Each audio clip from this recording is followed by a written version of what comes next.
प्रिया अपने मम्मी और पापा के साथ दिल्ली में रहती थी। वह हर साल अपने मम्मी पापा के साथ गर्मी की छुट्टियों में ननिहाल जाती थी। उसका ननिहाल अलीगढ़ ज़िले में है। एक बार की बात है, प्रिया के स्कूल की छुट्टियां पड़ चुकी थी। प्रिया और उसकी मम्मी सुमन ननिहाल जाने के लिए तैयार थे। उस दिन प्रिया के पापा मयंक को ऑफिस से काफ़ी काम होने की वजह से देर में शाम में छुट्टी मिल पाई। दिन ढल चुका था। सुमन ने कहा, अब रहने दो, अब जाने का समय नहीं है, सुबह होते ही हम अलीगढ़ के लिए निकल जाएंगे। इस पर मयंक ने कहा, हमारे पास खुद की कार है, दिन ढल गया है तो क्या हुआ, हमें कौन सा वाहन बदलना है। प्रिया भी जिद करने लगी, मम्मी अभी चलो ना, मुझे अभी नानी के घर जाना है। प्रिया और मयंक के बहुत जिद करने पर सुमन जाने के लिए तैयार हो गई थी, लेकिन अंदर ही अंदर न जाने क्यों उसका मन घबरा रहा था। अब रात हो चुकी थी। इन लोगों की गाड़ी सड़क पर चले जा रही थी।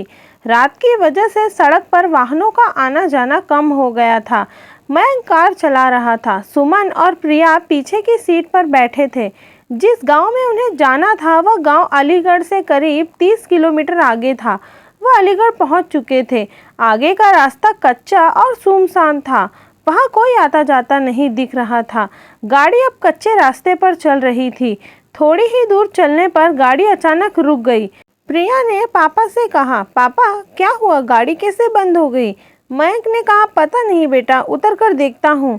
सुमन ने कहा, जल्दी देखिए और चलिए यहाँ से, कितना सुनसान रास्ता है, मुझे कुछ ठीक नहीं लग रहा। कार से उतरकर मयंक ने गाड़ी के बोनट को खोलकर देखा, लेकिन गाड़ी में कोई भी खराबी नहीं दिखी। वह कार के अंदर बैठ गया और कुछ सोचने लगा। तभी सुमन ने कहा, क्या हुआ, चलिए ना। मयंक अभी कुछ सोच रहा था। फिर सुमन ने प्रिया के पापा के कंधे को पकड़कर जोर से हिलाया और कहा, क्या हुआ, क्या सोचने लगे। मैं कह रही हूँ चलिए यहाँ से, मुझे बहुत अजीब महसूस हो रहा है। एक तो सुनसान रास्ता, ऊपर से रात, जल्दी चलिए। तब मयंक ने कहा, मैं ये सोच रहा हूँ कि गाड़ी में कोई खराबी नहीं है, फिर गाड़ी रुक क्यों गई। देखिए, क्या पता गाड़ी स्टार्ट हो जाए। तब मयंक ने गाड़ी स्टार्ट करने के लिए चाबी घुमाई और गाड़ी स्टार्ट हो गई। अब कार दोबारा उस रात के अंधेरे को चीरती हुई आगे बढ़ने लगी। अभी थोड़ी ही दूर कार चली थी कि प्रिया जोर से चिल्लाई, मम्मी। एकदम से मयंक ने कार को रोका। दोनों मम्मी पापा प्रिया से कहने लगे, क्या हुआ बेटा, चीखी क्यों। इस पर प्रिया ने कहा, पापा मुझे ऐसा लगा कि हमारी कार के नीचे एक औरत आ गई है। मयंक ने कहा, नहीं बेटा, ऐसा कुछ नहीं है।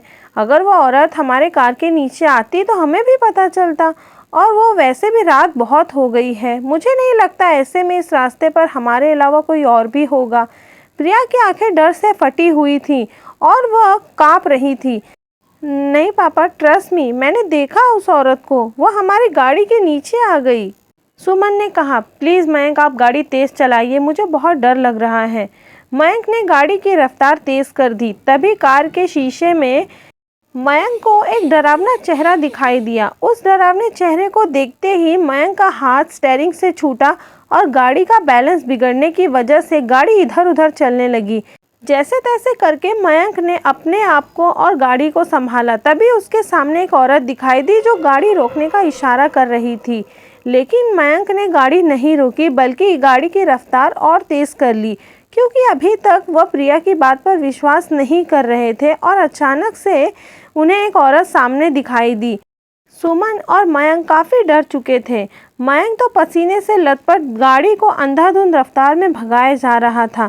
तभी ये क्या, वो औरत जिसको मयंक ने पीछे छोड़ दिया था, अब वो उसके सामने खड़ी थी और गाड़ी रोकने का इशारा कर रही थी। अब तो उनकी जान मुंह में आ गई। अचानक सुमन का फ़ोन बजा। हेलो, कौन।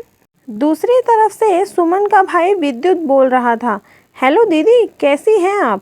सुमन ने कहा, भैया कुछ ठीक नहीं है, इस रास्ते पर बहुत गड़बड़ है।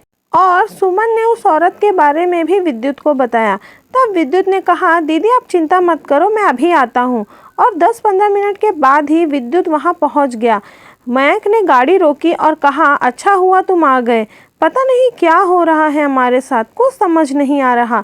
विद्युत ने कहा, कोई बात नहीं जीजा जी, मैं आ गया हूँ ना, अब आपको कोई प्रॉब्लम नहीं होगी। विद्युत भी अब कार में बैठ चुका था और कार घर की तरफ चल दी। अब सब लोग घर पहुंच चुके थे। विद्युत ने कहा, लाइए जीजाजी, कार की चाबी मुझे दे दीजिए और आप लोग घर के अंदर जाइए, मैं कार पार्क करके आता हूँ। मयंक ने कहा, ठीक है, और चाबी विद्युत को दे दी।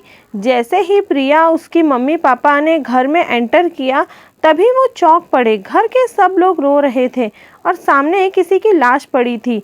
यह देख सुमन और मयंक दंग थे कि क्या हुआ घर में, और हमें विद्युत ने कुछ बताया नहीं।